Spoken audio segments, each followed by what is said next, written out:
हम आज देश को ये दिखा दें कि आपने इस संसद के व्यवधानों को तो देखा है, लेकिन ये संसद इतनी शांति और संजीदगी से चर्चा कर सकती है, ये भी आज देखें। अध्यक्ष जी, मैं सबसे पहले सदन को एक जानकारी देना चाहूंगी कि 4 अगस्त 2011 को इस सरकार के द्वारा प्रस्तुत किया गया ये विधेयक लोकपाल का पहला विधेयक नहीं है। 9वीं बार लोकसभा में लोकपाल विधेयक आ रहा है, 9वीं बार।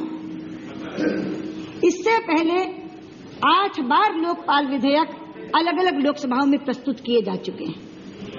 और शायद कुछ लोग हैरान होंगे ये जानकर कि पहला विधेयक 1968 में आया था, 1968 में। उसके बाद 1971 में आया, 1977 में आया, 1985 में आया, 1989 में आया, 1996 में आया, 1998 में आया, 2001 में आया। और इन 8 बार के विधेयक किसी न किसी कारण से पारित नहीं हो सके। पिछले 43 वर्षों से ये बिल हिचकोले खा रहा है।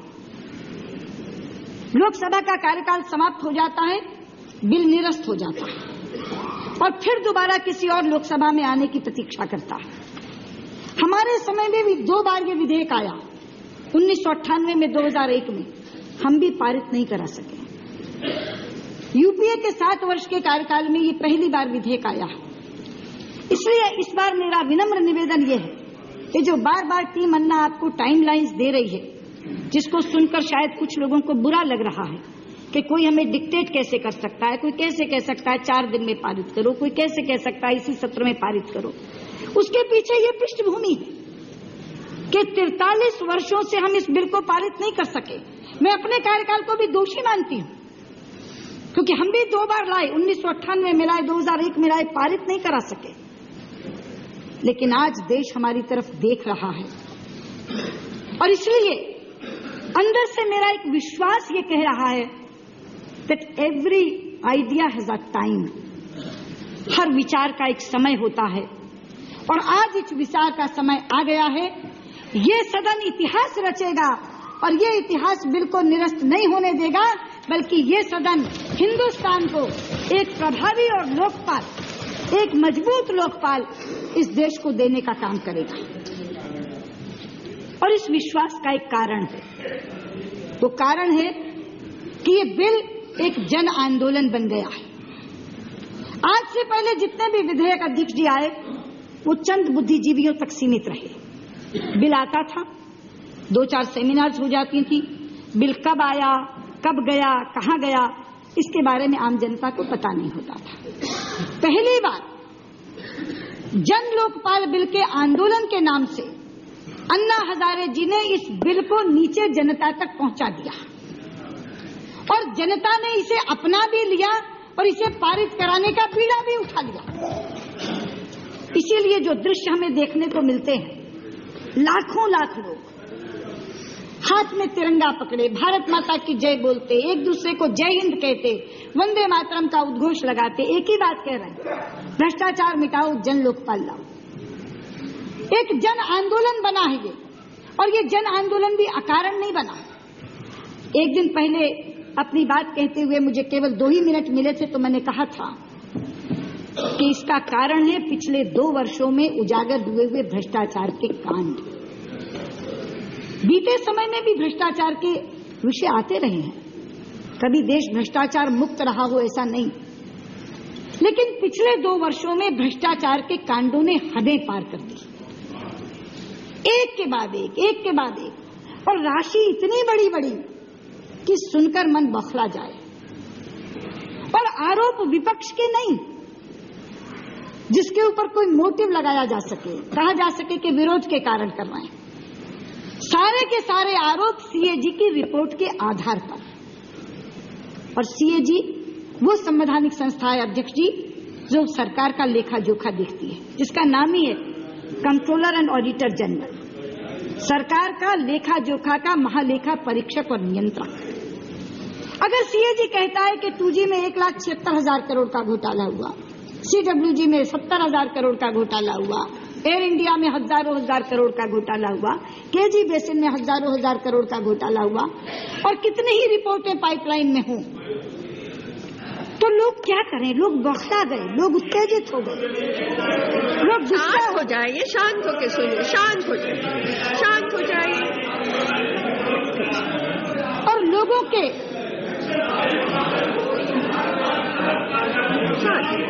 शांत हो जाइए, शांत हो जाइए। लोगों को गुस्सा आता है कि एक तरफ हम तो 2 वक्त की रोटी भरी कटोरी दाल से हमें नसीब नहीं होती, हमारी थाली से सब्जी गायब हो रही है, हमारी चाय से चीनी गायब हो रही है, और दूसरी तरफ उच्च पदों पर बैठे हुए लोग लाखों करोड़ों की लूट मचा रहे हैं। लोगों को गुस्सा आता है कि एक तरफ देश का करोड़ों रुपया विदेशी बैंकों में जमा है और दूसरी तरफ हम गांव के एक हैंडपंप के लिए तरस रहे हैं। इसलिए लोग क्रोधाग्नि में जल उठे, लेकिन उस क्रोध में घी डालने का काम किया जो बिल सरकार लेकर के आई। लोग पूछते हैं कि जिस सरकार की नाक के नीचे भ्रष्टाचार हो रहा है, उसके नेता कहते हैं भ्रष्टाचार हटाने के लिए प्रतिबद्ध हैं, तो वो प्रतिबद्धता दिखाकर एक ऐसा हथियार तो लाओ, एक ऐसा बिल तो लाओ जिससे ये लगे कि वो भ्रष्टाचार से लड़ सकेगा। लेकिन जो बिल आया प्रणवदा, वो कुंद था, उसमें धार नहीं थी, और इसलिए लोगों को लगने लगा कि क्या वाकई सरकार प्रतिबद्ध है, क्या वाकई सरकार प्रतिबद्ध है भ्रष्टाचार से लड़ने के लिए। आज प्रणवदा अभी चले गए, प्रधानमंत्री जी बैठे हैं, उन्होंने पूरा जिक्र किया, पूरा विवरण यहां दिया, लेकिन उस विवरण में थोड़े थोड़े गैप्स हैं। आज 11वें दिन में अन्ना जी का अनशन प्रवेश कर गया है, 11 पूरे हो गए, 12वें दिन में उनका अनशन प्रवेश कर गया। 74 वर्ष का व्यक्ति लड़ रहा है वहां बैठ करके, लोग उसके साथ जुड़े हैं, उमड़ घुमड़ कर आंदोलन में आ रहे हैं। परिस्थितियां असामान्य हैं।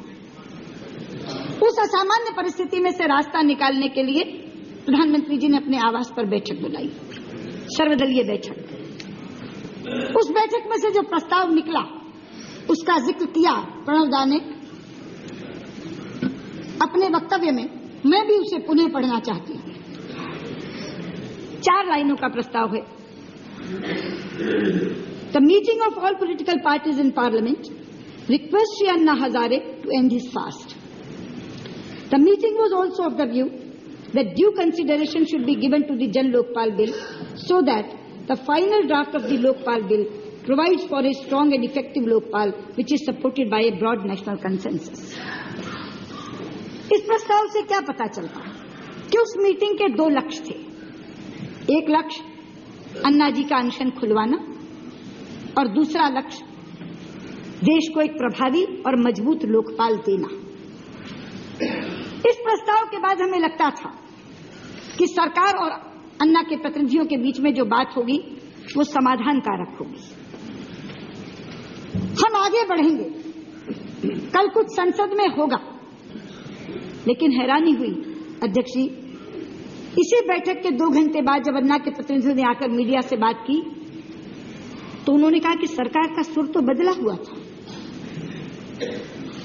कल सरकार जिस तरह से हमसे बात कर रही थी, हमें सुन रही थी, आज वो हमें सुना रही थी, डांट रही। और पीछे से किसी ने कहा कि हमें तो डांट रही थी। मुझे ये समझ में नहीं आया कि सर्वदलीय बैठक की भावना क्या थी और उसके बाद वो जो इंप्रेशन लेकर के गए वो क्या था, उसमें इतना गैप क्यों था।